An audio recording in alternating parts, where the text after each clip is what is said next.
পঞ্চগড়ের সাথে 22 সাল থেকে আমার সম্পর্কটা একটু ভিন্ন। এর আগে সারা দেশের মতো একটা জেলা ছিল পঞ্চগড় আমার কাছে। 22 সালের নৌকাডুবিতে যখন আসলাম, এই সংখ্যা কি 72 না 82 ছিল? 72 ছিল। আমরা চেষ্টা করেছি ক্ষতিগ্রস্ত পরিবারগুলোর কাছে যাওয়ার। একটাই ছোট শিশুকে কুলে নেওয়ার সুযোগ হয়েছিল। সেই শিশুটি আজকে এখানে এসেছে। আমি বলেছিলাম যে ওরা একটু নিয়ে আসবেন, আমি একটু দেখব। এর নাম হচ্ছে দীপু। তখন তার বয়স হয়তো কম বেশি 2 বছর হবে। একেবারেই অবুঝ ছিল, কথাও বলতে পারতো না। সে ওই দুর্ঘটনায় মাও হারিয়েছে, বাবাও হারিয়েছে। সাধারণত ওরকম ক্ষেত্রে যাদেরকে কুলে নেই, অবুঝ বাচ্চা, আমরা চেষ্টা করি সে প্রাপ্তবয়স্ক না হওয়া পর্যন্ত, লেখাপড়া সম্পন্ন না হওয়া পর্যন্ত তার আর্থিক দায়িত্বটা আমরা পালন করার চেষ্টা করি। কিন্তু আমি দেখলাম যে আমরা যাওয়ার পরের দিন এই এলাকার তৎকালীন সংসদ সদস্য এবং তার স্ত্রী গিয়েছেন। তারা গিয়ে বলেছেন যে এই বাচ্চার দায়িত্ব তারা নেবেন। ভালো, সমস্ত ভালো কাজ আমরা করতে পারবো না, সবাই মিলেমিশে করার মাঝেই কল্যাণ। খুশি হলাম, যাক তার অভিভাবক পাওয়া গেল, তাও শক্তিশালী মিনিস্টার। আমি এখানে তার ভাই পরিতোষকে জিজ্ঞেস করলাম, ওই দায়িত্ব নেওয়ার পর প্রতি মাসে কি তারা তোমাদের কোনো খোঁজ নেয়? বলল জি না। আমি বললাম তারা কি কিছু করেছিলেন? বলে হ্যাঁ করেছেন। তারা কি করেছেন? যে ওর জন্য জামা কাপড় মাঝে মধ্যে দিয়েছে। তো ও জামা কাপড় দিলে খাবে কি? তার পড়ালেখার যোগান কে দিবে? আলহামদুলিল্লাহ আজকে আবার তাকে একটু কুলে নেওয়ার সুযোগ হলো। এই দীপু যতদিন পর্যন্ত প্রাপ্তবয়স্ক না হবে তার লেখাপড়া চলবে। আমরা এই পরিবারের সাথে প্রতি মাসের 1 তারিখে এসে হাজির হব ইনশাআল্লাহ। এটা চলতে থাকবে ইনশাআল্লাহ। আমরা এখানে দেখব না তার মা বাপ কোন ধর্মের মানুষ ছিলেন, আমরা দেখব তারা মানুষ ছিলেন। আমরা মানবতাকে টুকরা টুকরা করতে চাই না। আমরা ছোট্ট একটি দেশ, বিপুল সংখ্যক মানুষ, এই সবগুলা মানুষ আমরা মিলেমিশে থাকতে চাই, চলতে চাই। এর মাঝেই আমাদের গর্ব, এর মাঝেই আমাদের সৌন্দর্য, এর মাঝেই আমাদের শান্তি নিহত। আমরা এই বার্তা সারা বাংলাদেশের সমস্ত জনগণকে দিয়ে চলেছি। এখানে একটা কথা একেবারেই সাফ। এই কথাটি হচ্ছে, আমরা এই দেশে কোনো মেজরিটি এবং মাইনরিটি মানি না। আমি আস্তে আস্তে রতনবাবুর বক্তব্য শুনছিলাম। তিনি বলেছিলেন আমি সংখ্যালঘু সম্প্রদায়ের একজন মানুষ। এই কথা আর বলবেন না। কিসের সংখ্যালঘু আর কিসের সংখ্যাগুরু? এই দেশে যেই জন্ম নিছে সেই এ দেশের গর্বিত নাগরিক। আমরা নাগরিকদেরকে কোনো ভাগ বাটোয়ারা ধর্ম কিংবা দলের ভিত্তিতে করার পক্ষে নয়। এই বদ হাসলত ছিল অতীতের পতিত স্বৈরাচারের। তারা এই জাতিকে ভেঙে টুকরা টুকরা করে মুখামুখি লাগিয়ে রেখেছিল।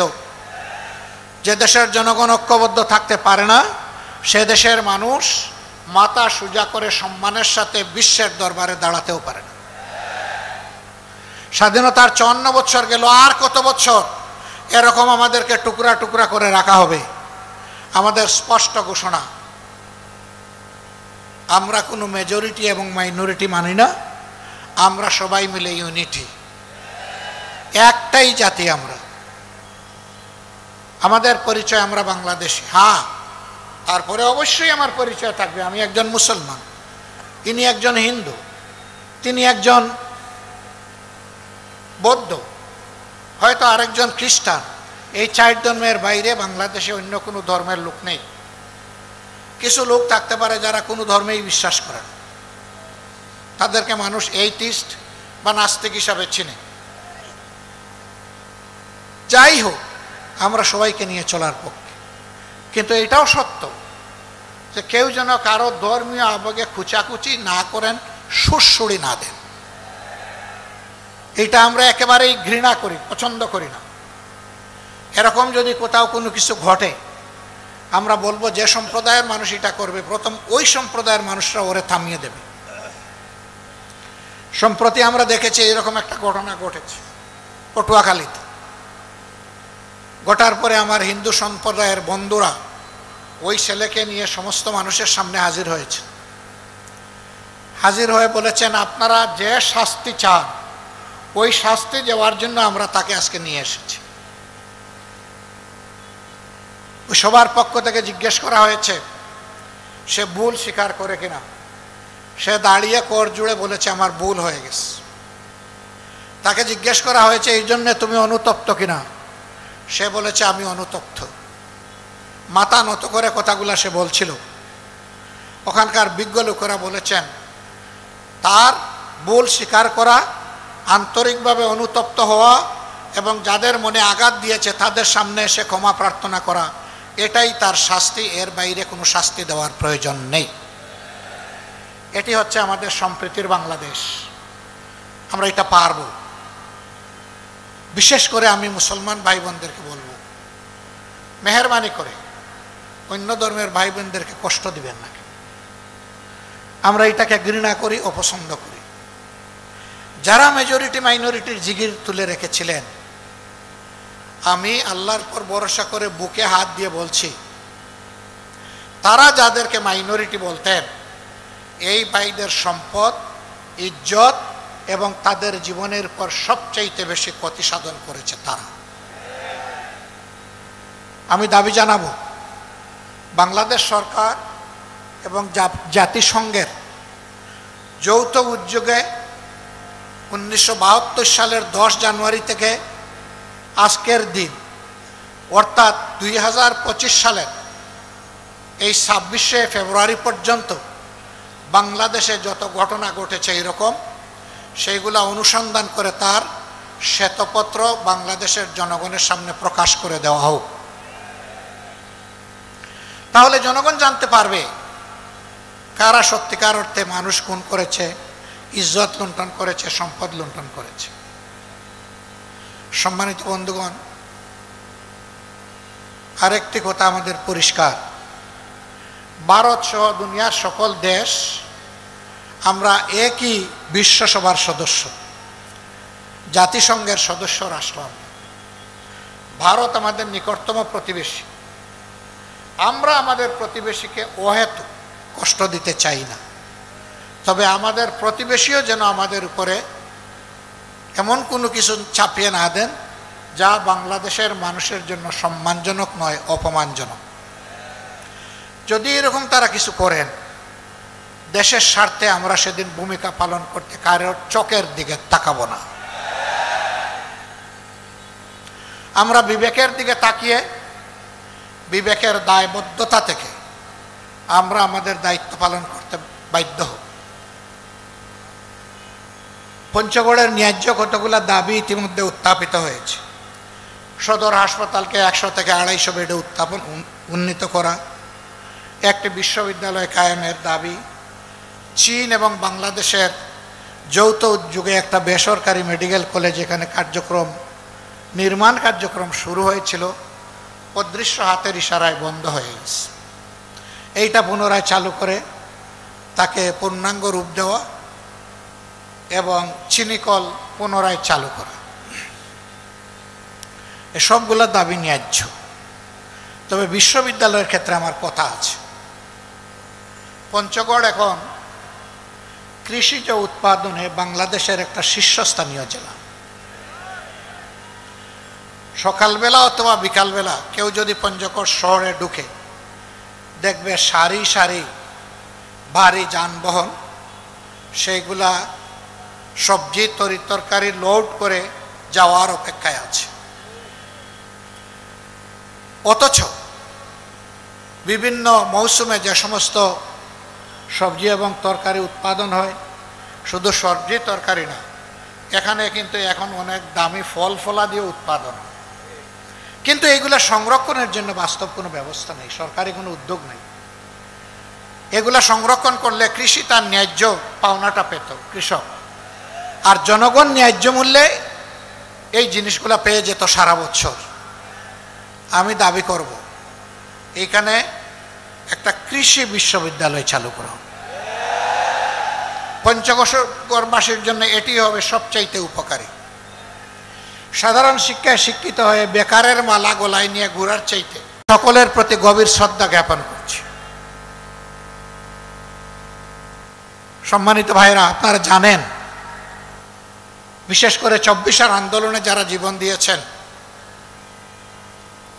আমি এবং আমাদের প্রিয় দল প্রত্যেকটি শহীদ পরিবারে গিয়ে আমরা হাজির হয়েছি। তাদেরকে সান্ত্বনা দিয়েছি, তাদের জন্য দোয়া করেছি, তাদের কাছ থেকে দোয়া চেয়েছি। এরপরে যারা আহত পঙ্গু হয়েছিল, আমরা এখন তাদের দুয়ারে দুয়ারে ঘুরি। এ সংখ্যাটা বিশাল, 34,000। এই মানুষগুলোর সবার দুঃখ দূর করতে পারবো না, কিন্তু আমরা তাদেরকে বার্তা দিতে চাই, এই বেদনা, এই কতটুকু তোমাদের নয়। তোমরা জাতির গর্বিত সন্তান, তোমরা জাতীয় বীর, আমরা আছি তোমাদের সাথে এবং আজীবন আমরা তোমাদের কাছে কৃতজ্ঞ। আমি যুবক ভাইদেরকে বার্তা দিতে চাই, আগামী দিনের বৈষম্যহীন, দুর্নীতি দুঃশাসন মুক্ত মানবিক বাংলাদেশ গড়ার জন্য তোমাদেরকে আরেকবার গর্জন করতে হবে, জেগে উঠতে হবে। আমিও তোমাদের সাথে থাকবো ইনশাল্লাহ। এখন বলবো, আপনি বললেন যুবকদেরকে, আপনার তো আপাদমস্তক সব সাদা দেখতেছি, নো প্রবলেম। আমার বাহ্যিক কালার সাদা হয়েছে, বুকের ভিতরের কালার আমার তরুণ, আলহামদুলিল্লাহ। এবং সেই মানুষের মুক্তির মিছিলে আমি পিছনে থাকবো না, ইনশাল্লাহ আমি তোমাদের সামনে থাকব। আমাদেরকে কেউ কেউ মাঝে মাঝে এখনো ভয় দেখান, ধিক্কার জন্য। তারা বলেন এই হলে ওই হলে আবার আপনাদের ফাঁসি হয়ে যাবে। আরে ভাই, কারে ফাঁসির ভয় দেখান? যারা শহীদ হওয়ার জন্য উন্মুখ, যারা পাগল, তাদেরকে ফাঁসির ভয় দেখান। এই ভয় করলে আমাদের নেতৃবৃন্দকে ফাঁসির কাস্টে দাঁড়াতে হতো না, পাতাটনের উপর দাঁড়াতে হতো না এবং ফাঁসির রশি গলায় নিতে হতো না। তারা হাসতে হাসতে ফাঁসির মঞ্চে গিয়েছে। সুতরাং আমাদেরকে ভাই ভয় দেখাবেন না। এই ভয়কে আল্লাহ যেন চিরদিন জয় করার তৌফিক আমাদেরকে দান করে। আমরা ছাত্রছাত্রীদেরকে বলি, আল্লাহ যদি এই দেশ পরিচালনার দায়িত্ব আমাদের হাতে দেন, আমরা তোমাদেরকে এমন শিক্ষায় গড়ে তোলার চেষ্টা করব যেখানে তোমরা সৃষ্টিকর্তা আল্লাহকে ভয় করবে এবং দুনিয়ার শ্রেষ্ঠ কারিগরের হাত নিয়ে শিক্ষা প্রতিষ্ঠান থেকে বের হবে। একদিনের জন্য বেকারত্বের অভিশাপের বোঝা তোমাদেরকে বহন করতে হবে না। শিক্ষার সার্টিফিকেট আসবে হাতে, সেই সাথে কাজেরও অফার লেটার আসবে তোমার হাতে। এরকম একটা দেশ করতে চাই। মা বোনদেরকে বলতে চাই, সমাজের উন্নয়নে সব জায়গায় ইনশাআল্লাহ গর্বের সাথে আপনারাও ভূমিকা রাখবেন। সাচেত যে দুইটা এখন জিনিস এখন পান না, সেই দুইটা জিনিসও পাবেন। একটা হচ্ছে মর্যাদা, আর একটা হচ্ছে নিরাপত্তা। এই মর্যাদা এবং নিরাপত্তার সাথে আপনারা দেশের উন্নয়নে অবদান রাখবেন ইনশাআল্লাহ। আসুন বাংলাদেশটাকে এমনভাবে আমরা গড়ে তুলি যে দীর্ঘ 54 বৎসরের যত জঞ্জাল সবগুলা শেষ করে দিয়ে আমরা যেন এমন একটি বাংলাদেশের নাগরিক হতে পারি, দেশে কিংবা প্রবাসে সর্বত্র বলতে পারি, আমি গর্বিত, আমি বাংলাদেশের নাগরিক।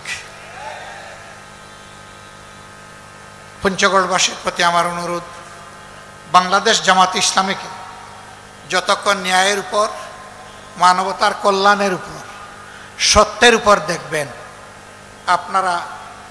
আমরা আপনাদের একটু ভালোবাসার কাঙ্গাল।